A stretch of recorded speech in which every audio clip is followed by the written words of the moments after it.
This is good. Look at that freeze coming into effect. A whole crowd of enemy about to kill me. Oh no, and then they're frozen. Like, doesn't work on mist monsters, but wow.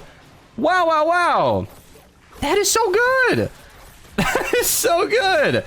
Epic added a weapon to the game that is unironically very strong. Holy moly.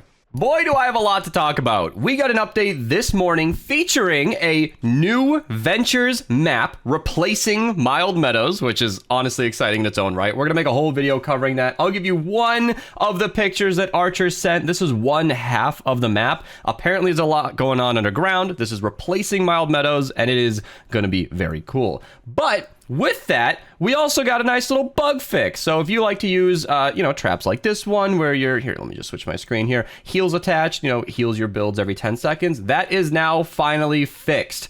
Finally fixed. Trap durability and endurance is not fixed yet, but maybe that'll happen. I mean, it'll definitely happen in the future. It's a game-breaking bug, but this is at least fixed in the time being. And of course, let me just get my screen fixed here. The reason we're all here, if you go to the collection book, go to the event schematics, okay?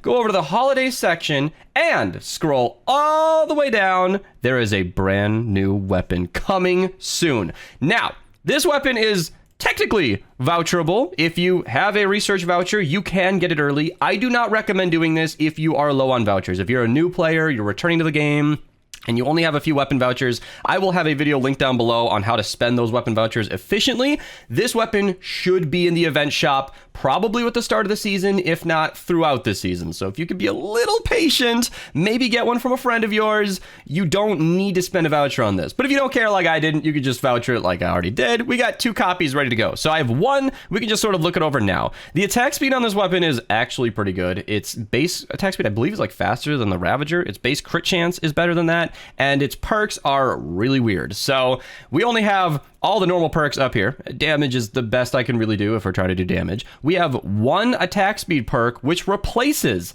our crit rating and crit damage. So if you want to run a crit build on this, you cannot have attack speed, which is kind of fine. I am running mine Sunbeam. That's just to match with my experience in melees. Typically, if you want to make a melee do more damage, it needs to be Sunbeam. That is kind of the way to go. If you are running this specifically with Paleo Luna and you're taking advantage of that attack speed perk to activate Luna as much as possible, Brightcore will be better because you'll swing faster. However, I only have one copy and I don't want to spend 2 vouchers on a weapon that will be in the shop, so I'm just doing it this way. It shouldn't be a big deal, but this is one of the copies. Attack speed, crit damage with Whiteout Fiona and support. I'll show that in a second. And then down here, we just have like a damage perk. Again, that's just sort of the best of the worst. Best of the options. None of these are great, but it is what it is. And we have a new 6 perk. This is every 8th hit, not on the same target. It's 8th hit from any crowd of enemies will freeze around the character, which is really interesting. That means as you're using this melee, you are just consistently freezing enemies, which is great.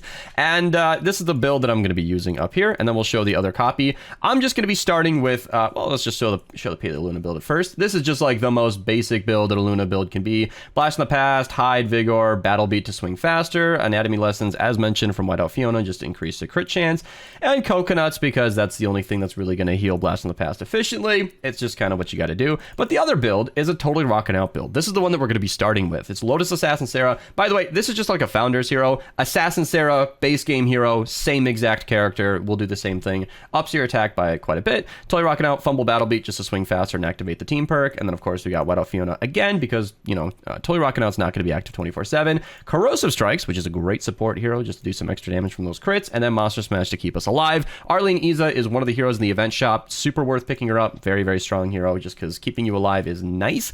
And of course, the second copy I keep talking about is right here. So the attack speed on this weapon is still 0.47, even without an attack speed perk. So a double crit damage build might work out. Little Ben's Warcry from the stream chat, link down below on Twitch if you guys want to follow. So yeah, we're gonna be trying out 2 copies here, 2 loadouts, and we're just gonna hop in game and see if the new melee is any good. All right, starting off with the double crit damage copy with a basic crowd of enemies. Just see how it does versus the normal targets. These are only 160. Ooh, once that totally rocking out is active, that did a lot of damage. More basic targets over here. Just gonna start with the babies. And again, every 8 hits freezes enemies. So it's like right when you're in the thick of it and right when you might be in a situation where you're gonna be, getting killed by the enemies around you, they all just freeze in place. And the beehives will persist, but everything is dead. All right, one more crowd of enemies before we move on to some bigger targets. We are running an evacuate the shelter mission today because that's the only single mission in the game. That's a 160 fire zone, but this gives us 10 minutes to just run around and kill all the things that we can. And I'm so far pretty impressed. Like, this has sort of a long wind up. That's just sort of the nature of Toy Rockin' Out here, but it is shredding once the perk is active, and I'm liking it, honestly. I want to try the attack speed perk now, so actually, before we move on to bigger targets, let's switch to that one. Let's just take away some of our crit damage and see what a faster swing speed does for us. Okay, started a little weird there, but that's actually so... Damn!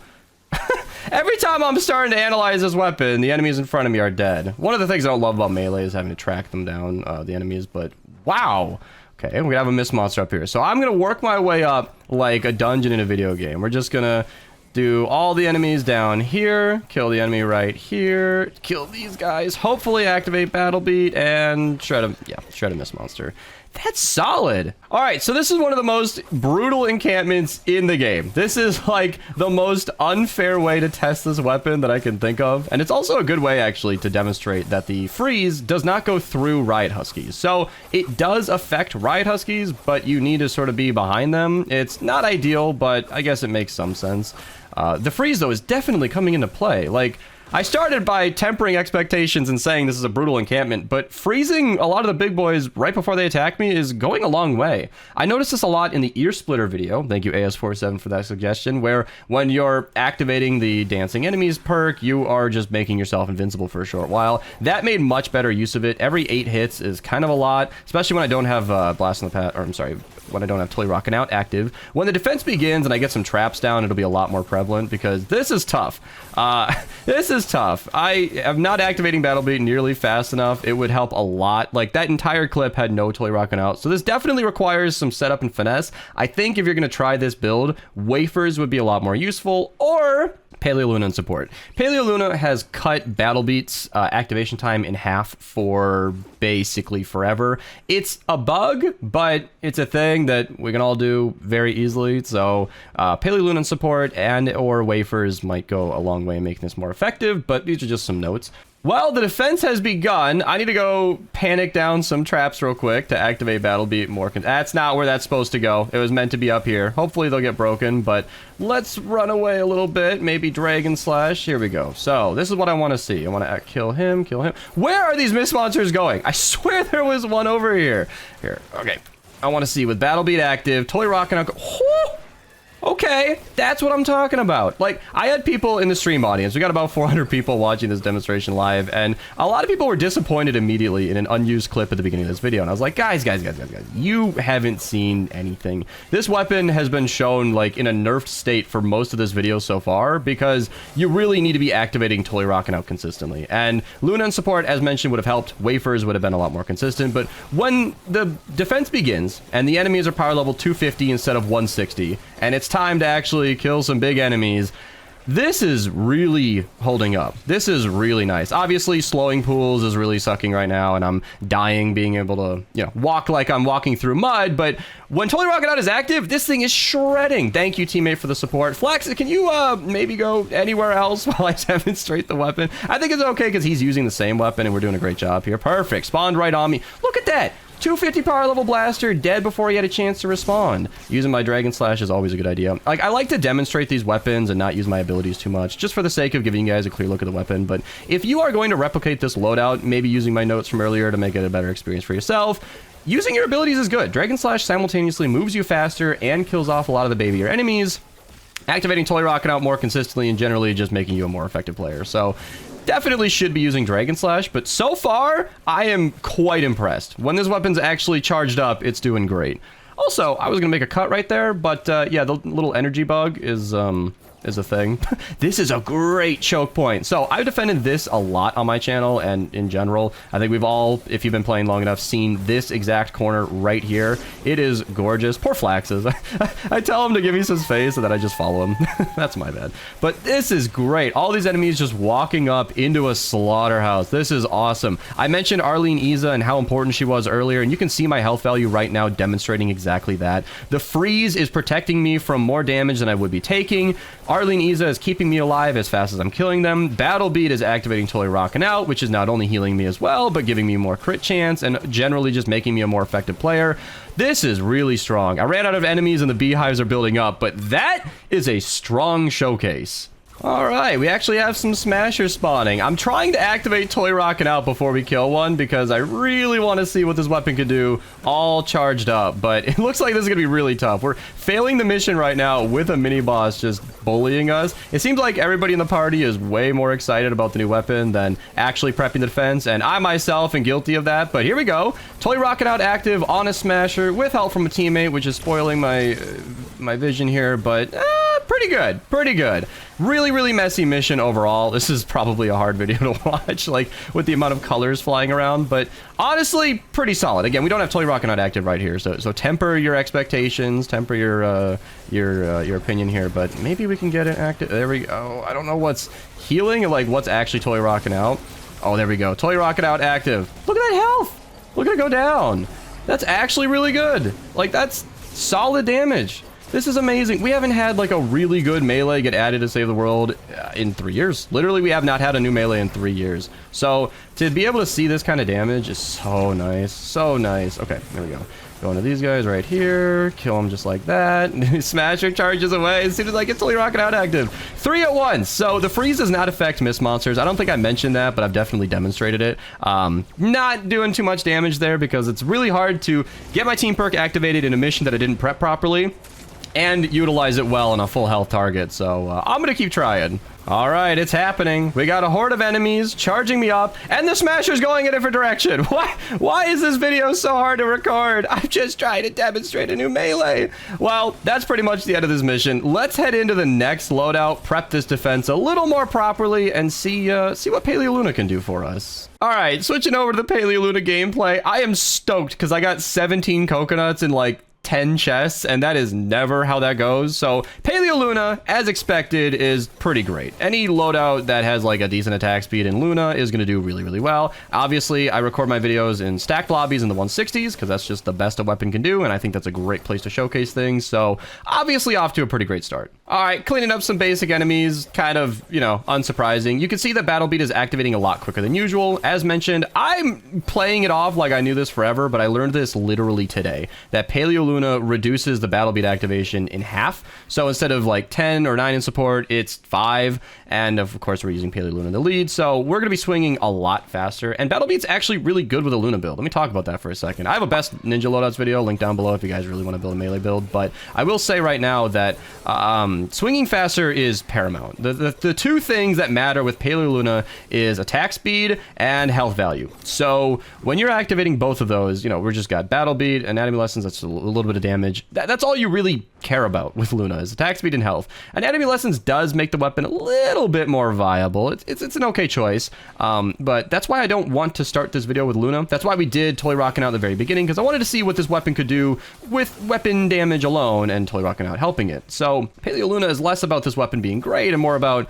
hey, look, this weapon has a high swing speed. Look at it go. And so yeah, let's enjoy that high swing speed and find another crowd. Little behind the scenes moment, just training a whole crowd of enemies to follow me over. Let's see here. This is what I do like about Paleoluna though. No setup necessary. That coconut's not even necessary to do the damage we need to do. Look at that. Mind you, again, this is a Sunbeam copy. So at full health, Sunbeam is better. There's a breakpoint at about 963,000 health where a Breakcore copy at that point is more damage than Sunbeam. So if you are just trying to take advantage of Luna in all instances, Breakcore is typically stronger, though not universally. I have a whole video on Breakcore versus Sunbeam where I get into it more specifically. I'll link that down below if you guys want to learn more. But yeah, Paleoluna is shredding right now. Sunbeam or not, it is doing really well, and this is good. Look at that freeze coming into effect. A whole crowd of enemy about to kill me. Oh no, and then they're frozen. Like, doesn't work on mist monsters, but wow, that is so good. That is so good. Epic added a weapon to the game that is unironically very strong. Holy moly. Quick little mimic test, nothing official, but she's here, so we might as well just shred her apart. Yeah, that's about what I expected, and I came here to kill a mimic, but right here is another mist monster, and you know I'm excited when I'm just targeting mist monsters. Obviously, with Toy Rockin' Out, I was didn't even finish my thought. Obviously, it's only rocking out. I was trying to like kill a bunch of enemies and activate Battle Beat, get it going. But yeah, wafers. Wow, wafers would have been great for that. That is amazing. I think so far I'm leaning Luna. And on the topic of melee builds, I mentioned earlier, like, totally rocking out is the best way to do the most damage with melees in Fortnite Save the World. That is the truth. However, as demonstrated, the consistency and minimal setup of Paleo Luna is remarkable. I had somebody in Discord recently really grind me with the math. We went back and forth with a calculator. It was a productive argument, and we came to the same conclusion where Totally Rockin' Out is stronger with like Lotus Assassin Sarah. I'm sorry, Assassin Sarah in the lead. Doesn't need to be the event hero.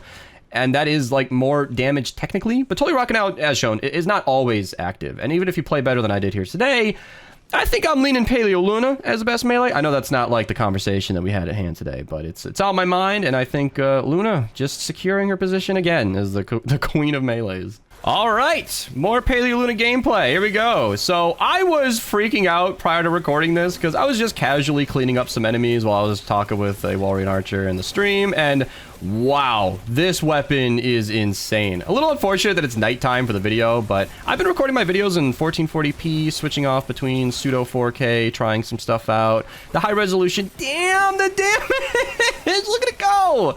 The high resolution gameplay sometimes got a little glitchy where my frame rate went really low in the video, so I think this is a healthy balance. Regardless, if your internet can support it, try the 1440p option. Even if you're on a 1080p monitor, it will look a lot better. So just a little note for you, by the way. And while we're talking about, holy crap, look at that damage. We're not even doing as much as we should. Like, my health is super low. Paleo Luna is, well, not in effect. I talked about that 963,000 threshold earlier, and I am, like, below it.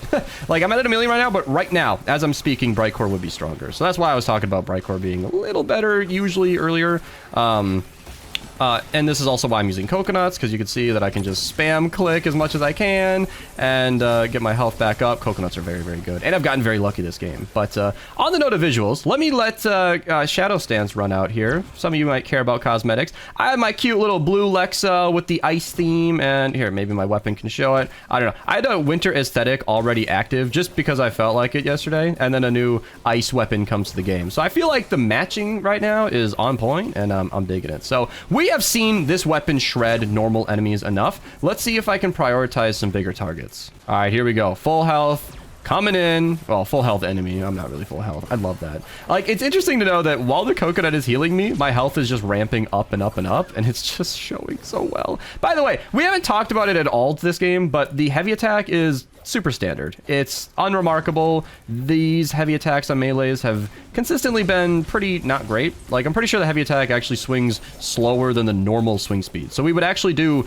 less damage with Paleo Luna than we normally would. The heavy attack, I believe, typically does more than the weapon damage, maybe a little bit. So I guess that's a thing if you were using this with Totally Rockin' Out, but I think the heavy attack has been ignored mostly in this video, and that's probably how it'll be normally, because just the basic left-click heavy attack is doing the job. This is so good. Maybe if I can find a fatty enemy, I can show you guys what I was freaking out about earlier. We'll just do it on this Mist monster, because, like, this weapon is chunking, well, not at that health value, so much that it's just annihilating enemies. 160 power level fatties earlier when I was not recording were dying in like 4 hits. It was remarkably fast, and that is so amazing. All right, more Smash of Redemption. Oh, we got the Battle Beat active to swing faster. Look at that.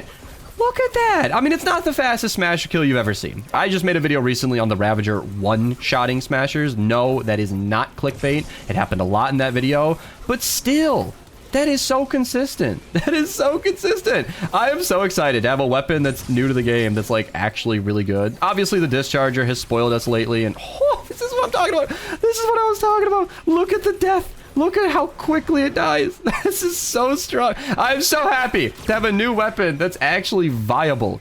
Like, it's not just a weapon I'm showing off for the day. Like, hey, look, viewers on YouTube, a new weapon that I'm obligated to talk about because I'm a Save the World content creator. No, this is a weapon that could easily find its way into my casual gaming. And wow. So if you ever hop in on stream, look at that. Look at his health. He's already dead and frozen in place at the same time. By the way, have barely been mentioning the freeze perk, but it's kind of passive. It's a little easy to ignore it. You guys can see it happening. Enemies around me are just freezing in place and then attacking me less at the same time. It's a good combo. Did I see a mini boss, by the way? Little tip to the new players. Mini bosses spawn on wave 10 in Retrieve the Data. Yeah, little Ben's Warcry. That's not the mission we're in. Let's see what we can do versus a Ricochet mini boss. Not a ton. Not a ton. It's actually doing significantly... Oh, maybe that's a health value. Might be a little dumb right now. Let's see now. Yeah. You can see I was doing significantly less damage because of the low health. I'm getting help from teammates right here, but that's okay because we could see that I was not about to solo this. It's interesting. It's a weapon that is doing more than enough damage to... Did he despawn while we were... Big shout out to Ivan, by the way. As far as we are aware, he's not from the stream. I had Phil on, so when Flaxes dipped out last game, thank you, Flaxes, for helping us out recording this video. He just kind of came in. He might be from the stream, but as far as I'm aware, he's not, but he's been a great teammate. I think he was... well, I thought he was a ring constructor. He's not, but regardless, it's kind of cool. I have a random player helping us out. So, yeah, this weapon, kind of shredding. I'm a fan. This is cool. I was saying it's doing just enough to, like, shred normal enemies super fast, but not so much damage that it's like a Mist Monster Slayer. That's perfectly acceptable. This is great. Mist Monsters and mini bosses are kind of their own animal. Pulling out a weapon like a pot shot or whatever you need to take it out is perfectly acceptable, and a weapon that takes care of everything else I'm more than happy with. So, I think I'm going to close out the video here. I'm somewhat tempted to record some more gameplay. We'll see how the edit turns out, but regardless, if you guys want to see more videos on this weapon, that can definitely happen. I'm excited about a new melee, first one over 3 years, and it's actually viable. It's not like the Shooting Star and the Third Rail and the Pulse Pounder and Brainstorm and any of the Dino heroes that just come to the game, are interesting for 2 seconds, and then we stop using them forever. No, this is a weapon I could actually use regularly, and if I hadn't just posted the top 10 melees list, this might be on it. So, you guys got the gist. You guys saw what you needed to see. Thank you so much for watching. I'll see you in the next one, and subscribe. The video's over now. Cue the outro. And